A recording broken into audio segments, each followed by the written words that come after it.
Session के बाद जो विधायकों का पहुंचने का क्रम था वो अभी भी जारी है और मुश्किल से 5 मिनट का समय बचा हुआ है। 5 से 10 मिनट के अंदर बैठक जो है वो भी शुरू हो जाएगी, क्योंकि फोटो सेशन के बाद के लिए 10 से 20 मिनट का जो एक बफर टाइम होता है वो रखा गया था यहाँ पर, ताकि सभी विधायक जो है वो अपने कक्ष में जहाँ पे बैठक होनी है वहां पहुंच जाएं। सिटिंग अरेंजमेंट्स वहां पे बाकायदा सभी विधायकों के लिए किए गए हैं। 163 यहाँ पे जो कुर्सियां हैं वो यहाँ पे लगाई गई हैं। जो विधायक है उन लोगों के लिए अलग कुर्सी है। इसके अलावा हम देखें तो जो बड़े दिग्गज नेता है वो उन लोगों के लिए अलग जो यहाँ पे बैठने की व्यवस्था है, अलग से कुर्सियां हैं वो उन लोगों के लिए लगाई गई है। मंच यहाँ पे तैयार किया गया है। हमने मंच की तस्वीरें भी कल दिखाई थी, जहां पीछे एक पोस्टर लगाया गया है जिसमें प्रधानमंत्री नरेंद्र मोदी, जेपी नड्डा, तो मध्य प्रदेश से शिवराज सिंह चौहान और वीडी शर्मा की फोटो इन पोस्टर्स पे देखने को मिल रही है।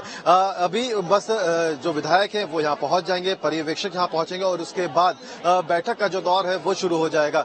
जैसा कि मैंने आपको पहले ही बताया था, पुष्पांजलि कार्यक्रम और दीप प्रज्वलित कार्यक्रम की जो है वो शुरुआत होगी और उसके बाद संबोधन भी यहाँ पे होगा और तमाम जो विधायक है उनसे चर्चा जो है यहाँ पे शुरू कर दी जाएगी। जो अभी मध्य प्रदेश के सियासी समीकरण कहें या जाति समीकरण कहें, उन तमाम मुद्दों को लेकर भी इस बैठक में चर्चा होनी है और उसी आधार पर फिर जो आगे घोषणा है वो की जानी है, क्योंकि मुख्यमंत्री के जो नाम की घोषणा है वो मनोहर लाल खट्टर करेंगे और पर्यवेक्षक के तौर पर उन्हें केंद्रीय नेतृत्व ने नियुक्त किया है और केंद्रीय नेतृत्व के द्वारा ही जो नाम है वो तय कर दिया गया है और बैठक करीब 1 से 1.5 घंटे चलने वाली है और उसके बाद जो नाम है वो घोषित कर दिया जाएगा। अब सबसे बड़ा सवाल ये कि अगला मुख्यमंत्री होगा कौन, तो उसको लेकर जो लगातार कयास है वो लगाए जा रहे हैं, क्योंकि ज्योतिरादित्य सिंधिया भोपाल नहीं पहुंच रहे हैं तो कहीं ना कहीं उनके जो नाम को लेकर अटकलें थी वो अब धीरे धीरे कम होती जा रही है, क्योंकि संभावना जताई जा रही थी हो सकता है ज्योतिरादित्य सिंधिया ओबीसी का एक बड़ा चेहरा मध्य प्रदेश में है तो वो अगले मुख्यमंत्री मध्य प्रदेश के हो सकते हैं, लेकिन अब वो बैठक में शामिल नहीं हो रहे हैं। तो ऐसे में अब इस बात की अटकलें और कम हो गई है। लेकिन प्रहलाद पटेल जो सबसे इस वक्त प्रबल दावेदार माने जा रहे हैं, शिवराज सिंह चौहान माने जा रहे हैं, वो इस वक्त अंदर है। तीनों पर्यवेक्षक अंदर हैं और जो बैठक है वो बस कुछ देर में शुरू हो जाएगी। सबकी धड़कनें इस वक्त रुकी हुई है, सबको इंतजार है बैठक शुरू हो और उसके बाद सबको इंतजार है उस नाम का जिसकी घोषणा इस बैठक में की जानी है।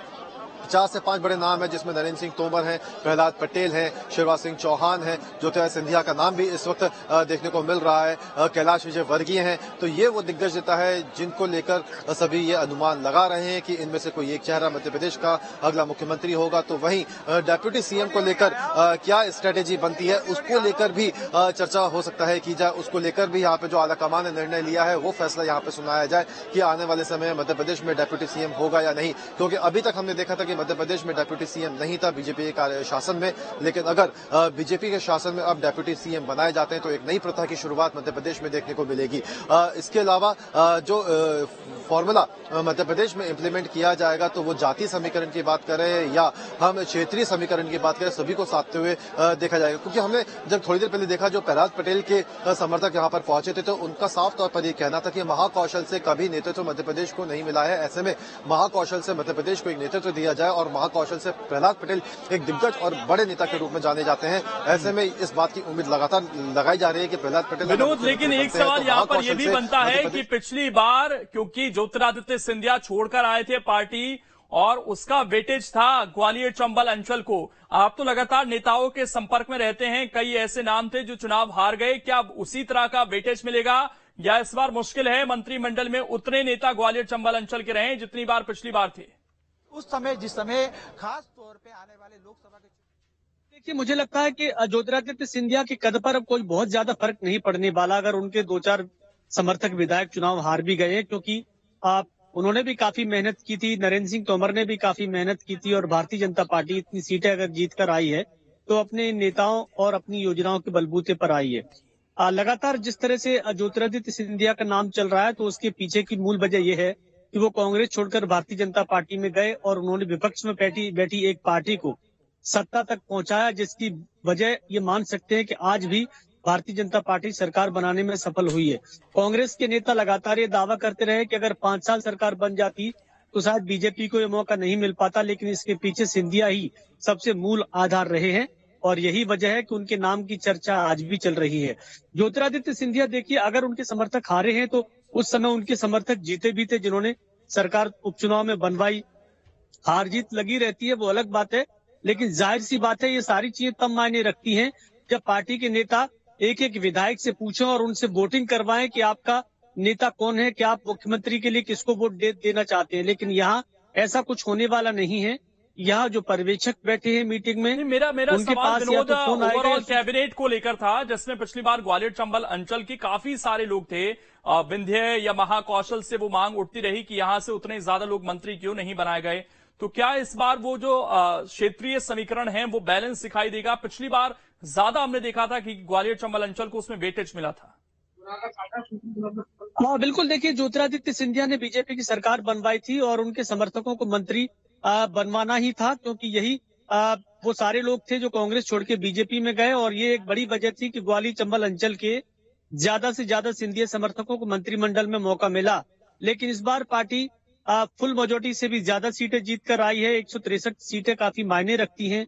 कुछ सिंधिया समर्थक चुनाव हार भी गए हैं। ऐसे में ये तो तय है कि उतनी बड़ी संख्या में ग्वालियर चंबल अंचल को मंत्रिमंडल में नेतृत्व नहीं मिलेगा।